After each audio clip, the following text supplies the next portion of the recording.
ജ്വലനമുണ്ടാകാൻ വേണ്ടി എല്ലാവരും കരമുയർത്തി മനമുയർത്തി സ്വരമുയർത്തി ഇടപെടാതെ സ്തുതിച്ചേ.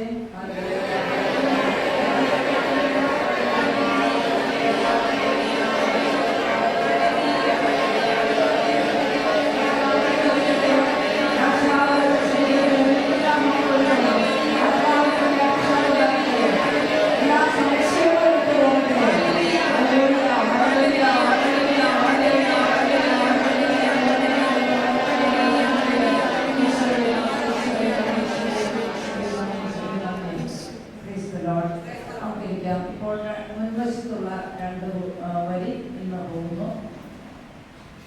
പിന്നീട് ഫാസ്റ്റ് പ്രസിഡന്റ് കൈ കഴുകിയിട്ട് പിന്നേക്ക് പോകുക. വേഗം ഭക്ഷണം കഴിച്ച് വേഗം വന്ന് ജപമാല തുടരണം. ബാക്കിയുള്ളവരെല്ലാവരും വിശദീകരിക്കുകയാണ്. അതുകൊണ്ട് വേഗം ഭക്ഷണം കഴിച്ചിട്ട് തിരിച്ചു വരിക. കൈ കഴുകിയിട്ട് പോകുക. പിന്നെ അവിടെ ചെന്ന് തിരിച്ചു വരാറുണ്ട്. എല്ലാവരും സഹകരിക്കുക. ജപമാല തരിക. വിശ്വാസ പ്രമാണം. സർവശക്തനായ പിതാവും